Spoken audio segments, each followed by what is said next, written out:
अस्सलाम वालेकुम दोस्तों ते मित्रों ते बेलियो की हाल है तुहाडा। अज मैं तुहानूं दसांगा कि तीफी बट नूं दुबई दे विच गिरफ्तार असल च किन्ने कीता, ਉਹ किस तरह रवाना होए, ਉਹ टीम कित्थों दी सी, उस टीम ने तीफी बट दा पता किवें लाया ते उस टीम दा सरबराह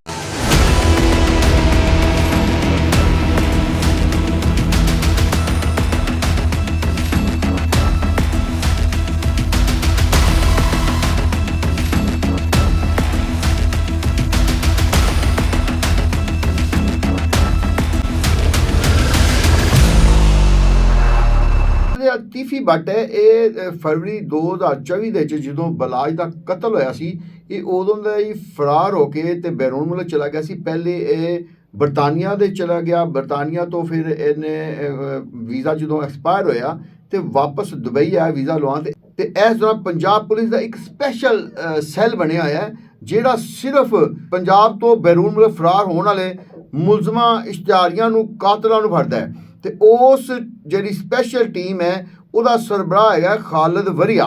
ਖਾਲਿਦ ਵਰੀਆ ਸਾਹਿਬ ਜਿਹੜੇ ਨੇ ਇਹ ਬੜੇ ਹੀ ਇੰਟੈਲੀਜੈਂਟ ਅਫਸਰ ਨੇ ਤੇ ਮੈਂ ਇਹਨਾਂ ਦੇ ਬਾਰੇ ਤੁਹਾਨੂੰ ਦੱਸਦਾ ਚੱਲਾਂ ਕਿ 2025 ਚ ਇਹਨਾਂ ਨੂੰ ਦੁਬਈ ਸਮਿਟ ਜਿਹੜੀ ਹੈ ਉਹਦੇ ਵਿੱਚ ਇਹਨਾਂ ਨੂੰ ਅਵਾਰਡ ਵੀ ਮਿਲਿਆ ਸੀ।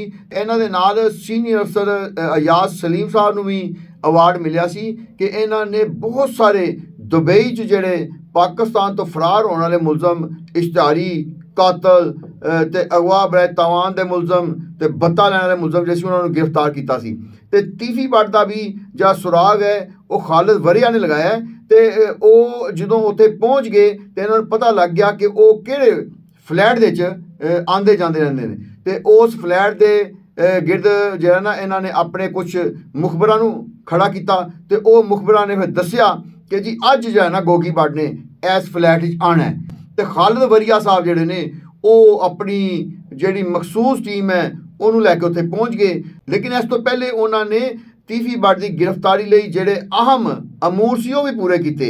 ਇਸ ਗ੍ਰਿਫਤਾਰੀ ਦੇ ਵਿੱਚ FIA ਦੀ ਟੀਮ, ਇੰਟਰਪੋਲ ਦੀ ਟੀਮ, ਜਿਹੜੀ ਦੁਬਈ ਦੇ ਵਿੱਚ ਪਾਕਿਸਤਾਨ ਦੇ ਸਫਾਰਤਖਾਨੇ ਦਾ ਅਮਲਾ ਹੈ ਉਹ ਉਹਨਾਂ ਦੇ ਅਫਸਰਾਨ ਜਿਹੜੇ ਨੇ ਔਰ ਖਾਸ ਤੌਰ ਤੇ ਦੁਬਈ ਪੁਲਿਸ ਦੇ ਜਿਹੜੇ ਕੁਝ ਅਫਸਰਾਨ ਨੇ ਉਹ ਵੀ ਸ਼ਾਮਲ ਸਨ ਜਿਨ੍ਹਾਂ ਨੇ ਇਹਨਾਂ ਦੀ ਹੈਲਪ ਕੀਤੀ ਤੇ ਜਿਹਦੀ ਵਜ੍ਹਾ ਤੋਂ तीफी बट ਨੂੰ गिरफ्तार कर लिता गया। अच्छा मैं इत्थे भी दसदा चला कि जिहड़ा तीफी बट ਨੂੰ गिरफ्तार किया गया ਇਹਦੀ लाहौर पुलिस ਦਾ कोई भी अफसर शामिल नहीं ਸੀ। ਇਹ ਗੁਜਰਾਂਵਾਲਾ ਪੁਲਿਸ ਦਾ ਸਪੁੱਤ ਹੈ ਖਾਲਿਦ ਵਰੀਆ ਜਿਨੇ ਇਹਨੂੰ गिरफ्तार ਕੀਤਾ तीफी बट ਨੂੰ ਤੇ गिरफ्तार ਕਰਨ ਤੋਂ ਬਾਅਦ ਉਹਨੂੰ ਦੁਬਈ ਪੁਲਿਸ ਦੇ ਹਵਾਲੇ ਕੀਤਾ ਗਿਆ। ਦੁਬਈ ਪੁਲਿਸ ਦੇ ਹਵਾਲੇ ਇਸ ਵਾਸਤੇ ਕੀਤਾ ਗਿਆ ਕਿਉਂਕਿ ਇਹ ਜਿਹੜੇ तमाम ਪ੍ਰੋਸੈਸ ਨੇ ਨਾ ਇਹਨਾਂ ਨੂੰ ਮੁਕੰਮਲ ਕਰਨਾ ਬੜਾ ਜ਼ਰੂਰੀ ਹੁੰਦਾ ਹੈ ਤੇ ਖਾਲਿਦ ਵਰੀਆ ਉਹੀ ਹੈ ਜਿਨ੍ਹਾਂ ਦੁਬਈ ਸਮਿਟ ਦੇ ਵਿੱਚ ਬੈਸਟ ਪਰਫਾਰਮੈਂਸ ਦੇ ਉੱਤੇ ਅਵਾਰਡ ਦਿੱਤਾ ਗਿਆ ਹੈ। ਇਹ ਇਸ ਤੋਂ ਪਹਿਲੇ ਨਾ ਪ੍ਰੈਜ਼ੀਡੈਂਟ ਪੁਲਿਸ ਅਵਾਰਡ ਵੀ ਹਾਸਲ ਕਰ ਚੁੱਕੇ ਨੇ। ਇਸ ਤੋਂ ਇਲਾਵਾ ਇਹ ਦਰਜਨਾਂ ਦੀ ਤਾਦਾਦ 'ਚ ਐਸੇ ਇਸ਼ਤਿਹਾਰੀਆਂ ਨੂੰ ਮੁਖਤਲਿਫ ਮਮਾਲਿਕ 'ਚੋਂ ਗ੍ਰਿਫਤਾਰ ਕਰਕੇ ਲਿਆ ਚੁੱਕੇ ਨੇ। ਇਹ ਯੂਰਪ ਦੇ ਮੁਲਕ ਨੇ, ਇਟਲੀ, ਸਪੇਨ, ਨੀਦਰਲੈਂਡ, ਇੰਗਲੈਂਡ, ਫਿਰ ਇਸ ਤੋਂ ਬਾਅਦ UAE, ਸਊਦੀ ਅਰਬ ਔਰ ਇਸ ਤੋਂ ਇਲਾਵਾ ਦੁਬਈ ਤੇ ਕਤਰ और दोहा मुख्तलिफ ममालिक के शहरों के जाके खालिद वरीया ने बड़े वड्डे वड्डे ऐसे क्रिमिनल फड़े तो खास तौर पर इंडोनेशिया एक मुलजम भज गया सी, कातल भी सी ते उन्हें बहुत सारी बत्ते दी वारदातां कीतियां होईयां सन।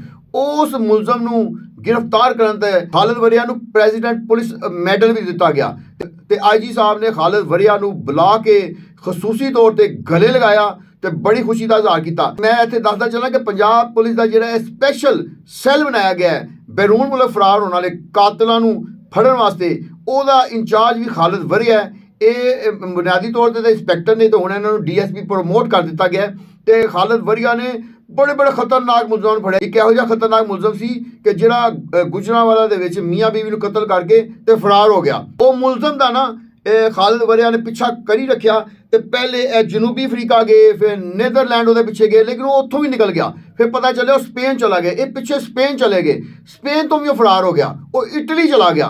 ਆਖਰਕਾਰ 17 ਸਾਲ ਬਾਅਦ ਉਹਨੂੰ ਇਟਲੀ ਤੋਂ ਵੀ ਜਾ ਕੇ ਖਾਲਿਦ ਵਰੀਆ ਨੇ ਫੜਿਆ ਤੇ ਲਿਆ ਕੇ ਪਾਕਿਸਤਾਨ ਉਹਨੂੰ ਹਵਾਲਾਤ ਵਿੱਚ ਬੰਦ ਕੀਤਾ।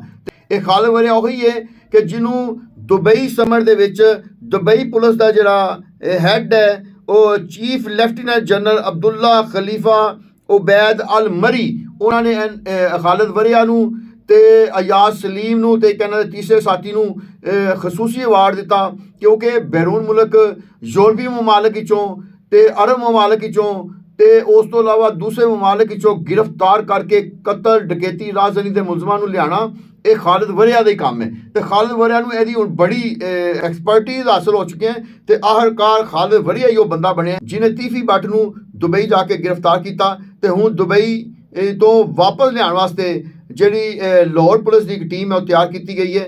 ਤੇ ਉਹ ਤਮਾਮ ਪ੍ਰੋਸੈਸ ਜਿਹੜਾ ਇੰਟਰਪੋਲ ਦਾ ਹੈ, FIA ਦਾ ਹੈ, ਉੱਥੋਂ ਦੇ ਸਫਾਰਤਖਾਨੇ ਦਾ ਹੈ, ਫਿਰ ਮਕਾਮੀ ਪੁਲਿਸ ਦਾ ਹੈ, ਉਹ ਪ੍ਰੋਸੈਸ ਮੁਕੰਮਲ ਕਰਾਇਆ ਜਾ ਰਿਹਾ ਹੈ। ਜਦੋਂ ਇਹ ਪ੍ਰੋਸੈਸ ਮੁਕੰਮਲ ਹੋ ਜਾਏਗਾ ਤੇ ਤੀਫੀ ਬੱਟ ਨੂੰ ਵੀ ਪਾਕਿਸਤਾਨ ਲਿਆਇਆ ਜਾਏਗਾ। ਕਿ ਇਹ ਖਾਲਿਦ ਵਰਿਆ ਦੀ ਸਰਬਰਾਹੀ 'ਚ ਜਿਹੜਾ ਸੈੱਲ ਬਣਿਆ ਨਾ, ਇਸ ਸੈੱਲ ਨੇ ਪਿਛਲੇ 2 ਸਾਲਾਂ 'ਚ ਤਕਰੀਬਨ 271 ਖਤਰਨਾਕ ਮੁਲਜ਼ਮਾਂ ਨੂੰ ਯੂਰਪ ਦੇ ਵਿੱਚੋਂ, ਦੁਬਈ ਦੇ ਵਿੱਚੋਂ ਤੇ ਦੂਸਰੇ ਮਮਾਲਕ ਦੇ ਜਿਹੜੇ ਸਊਦੀ ਅਰਬ ਨੇ, ਇੰਡੋਨੇਸ਼ੀਆ ਔਰ ਇਸ ਤੋਂ ਇਲਾਵਾ ਹੋਰ ਕਈ ਐਸੇ ਮਮਾਲਕ ਨੇ ਜਿੱਥੋਂ ਗ੍ਰਿਫਤਾਰ ਕੀਤਾ ਤੇ ਇਹ ਮੁਲਜ਼ਮਾਂ ਨੂੰ ਲਿਆ ਕੇ ਤੇ ਕਾਨੂੰਨ ਦੇ ਕਟਾਰੇ ਖੜਾ ਕੀਤਾ। ਇਹਨਾਂ 'ਚ 4 ਕਤਲ ਕਰਨ ਵਾਲੇ ਬੰਦੇ ਵੀ ਸ਼ਾਮਲ ਸਨ, 6 ਕਤਲ ਕਰਨ ਵਾਲੇ ਬੰਦੇ ਸ਼ਾਮਲ ਸਨ। ਐਸੇ ਵੀ ਇਹਦੇ ਬੰਦੇ ਸ਼ਾਮਲ ਸਨ ਮੁਲਜ਼ਮ ਜਿਹੜੇ ਕਿ ਜਿਨ੍ਹਾਂ ਨੇ ਨੌਜਵਾਨੀ ਕਤਲ ਕੀਤਾ ਸੀ ਤੇ ਹੁਣ ਉਹ 40 ਤੋਂ 50 ਸਾਲ ਦੀ ਉਮਰ ਦੇ ਹੋ ਗਏ ਨੇ। ਤੇ ਖਾਲਿਦ ਵਰਿਆ ਦੀ ਟੀਮ ਨੇ ਉਹਨਾਂ ਨੂੰ ਜਾ ਕੇ ਕਾਬੂ ਕੀਤਾ ਤੇ ਉਹਨਾਂ ਨੂੰ ਫੜ ਕੇ ਪੰਜਾਬ ਪੁਲਿਸ ਦੇ ਹਵਾਲੇ ਕੀਤਾ। ਤੇ ਖਾਲਿਦ ਵਰਿਆ ਦਾ ਇਹ ਵੀ ਕ੍ਰੈਡਿਟ ਹੈ ਕਿ ਇਹ ਜਿਹੜੇ ਮੁਲਜ਼ਮ ਦੇ ਪਿੱਛੇ ਪੈ ਜਾਂਦਾ ਹੈ ਉਹਨੂੰ ਵਾਪਸ ਪਾਕਿਸਤਾਨ ਲਿਆ ਕੇ ਛੱਡਦਾ ਹੈ। ਤੇ ਤੀਫੀ ਬੱਟ ਦੇ ਬਾਰੇ ਵੀ ਇਹਨੇ ਕਿਹਾ ਸੀ ਕਿ ਮੈਂ ਪੂਰੀ ਪਲਾਨਿੰਗ ਕੀਤੀ ਹੋਈ ਹੈ, ਪੂਰਾ ਉਹਦੇ ਪਿੱਛੇ ਬੰਦੇ ਆਪਣੇ ਮੁਖਬਰ ਲਾਏ ਹੋਏ ਨੇ। ਤੇ ਆਖਰਕਾਰ ਤੀਫੀ ਬੱਟ ਨੂੰ ਵੀ ਖਾਲਿਦ ਵਰਿਆ ਨੇ ਕਾਬੂ ਕੀਤਾ ਹੈ ਤੇ ਹੁਣ ਉਹਨੂੰ ਲਾਹੌਰ ਲੈ ਕੇ ਆ ਰਿਹਾ ਹੈ। ਤੇ ਇਸ ਦੇ ਨਾਲ ਹੀ ਸਾਡੇ ਅੱਜ ਦੇ ਪ੍ਰੋਗਰਾਮ ਦਾ ਵਕਤ ਖਤਮ ਹੋਇਆ ਹੈ। ਮਜ਼ੀਦ ਤਫਸੀਲਾਤ ਅਸੀਂ ਤੁਹਾਨੂੰ ਦੱਸਾਂਗੇ ਤੀਫੀ ਬੱਟ ਤੇ ਗੋਗੀ ਬੱਟ ਦੇ ਕੇਸ ਦੇ ਹਵਾਲੇ ਨਾਲ। ਉਸ ਵਕਤ ਤੱਕ ਆਪਣੇ ਮੇਜ਼ਬਾਨ ਇਜਾਜ਼ ਬੱਟ ਨੂੰ ਦਿਓ ਇਜਾਜ਼ਤ। ਰੱਬ ਰਾਖਾ।